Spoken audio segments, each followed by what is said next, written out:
Hello student, मैं हूं पारुल। स्वागत है आपका मेरे YouTube channel Parul tuition classes में। आज हम डिस्कस करेंगे कॉमर्स की बुक कॉर्पोरेट अकाउंटिंग का टॉपिक कंपनी। ये मेरा पार्ट 4 है और पार्ट 1, 2 एंड 3 मैंने पहले ही इसमें डाल दिए हैं। तो जो स्टूडेंट देखना चाहता है वो मेरी प्रीवियस वीडियो देख सकता है। तो आज हम कंपनी से रिलेटेड ही टॉपिक चल रहा है मेरा। तो आज का मेरा मेन टॉपिक है फाइनेंशियल रिसोर्सेज ऑफ कंपनी। मतलब कंपनी को स्टार्टअप करने के लिए पैसे की मतलब फाइनेंशियल सपोर्ट की ज़रूरत होती है। तो वो कौन कौन से ऐसे साधन हैं जिनके द्वारा हम अपने पैसा इकट्ठा कर सकते हैं, क्योंकि कंपनी जो होती है वो लार्ज स्केल पे की जाती है। ऐसा नहीं है कि हम 1000 रुपया लेंगे और कंपनी शुरू हो जाएगी, ऐसा नहीं। करोड़ों मतलब इसका जो अमाउंट है लाखों में करोड़ों में होता है। तो इसके जो रिसोर्सेज होते हैं वो भी डिफरेंट टाइप्स के होते हैं। तो फाइनेंशियल रिसोर्सेज वो साधन होते हैं जिनका उपयोग कंपनी अपने संचालन, विस्तार और दीर्घकालीन विकास के लिए करती है।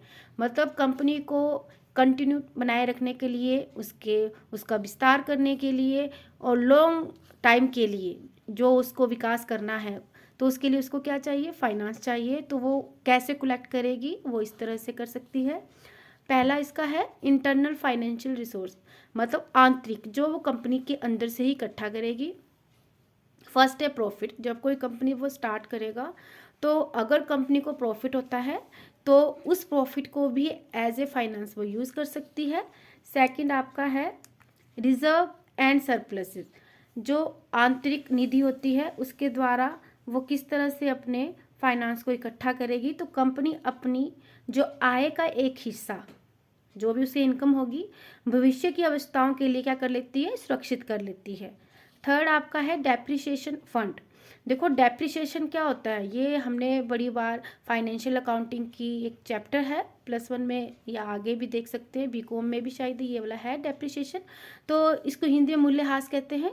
जब भी हम कोई एसेट खरीदते हैं, अगर हम उसको काफ़ी समय के लिए यूज़ करते हैं तो उसका जो मेन प्राइस होता है उसके प्राइस में कमी आनी शुरू हो जाती है। मान लो फॉर एग्जांपल मैंने कोई स्कूटी खरीदी है जिसका अभी मार्केट प्राइस चल रहा है, मैंने 90,000 की खरीदी, लेकिन अगर उसको मैं 1 साल 2 साल यूज़ करती हूँ तो जब मैं इसको कहीं बेचूंगी तो वो ऑटोमेटिकली उस पर डेप्रिसिएशन चार्ज करेगा। तो वो उसको उससे कम प्राइस पे खरीदेगा, क्योंकि 2 साल मैंने उसको यूज़ किया है, तो वो उसके प्राइस या उसकी कीमत को कम कर देता है। वो डेप्रिसिएशन है, लेकिन उसे फंड में कैसे यूज़ कर रहा है?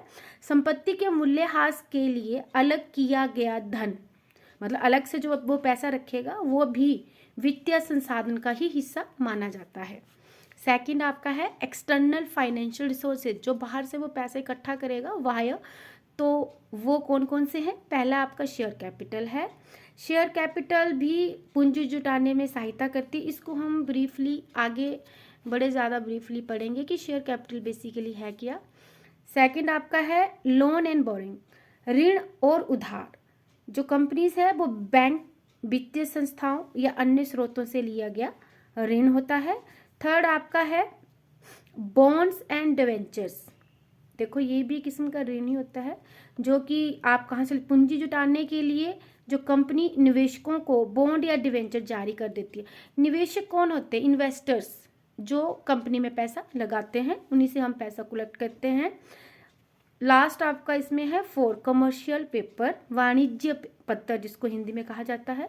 ये अल्पकालीन, जो शॉर्ट टर्म के जो होती हैं फाइनेंशियल नीड्स, जो अल्पकालीन वित्तीय आवश्यकताओं के लिए जारी किए जाने वाला साधन है। और लास्ट आपका है थर्ड सरकारी सहायता और अनुदान, जो गवर्नमेंट द्वारा ग्रांट एंड सब्सिडीज दी जाती हैं।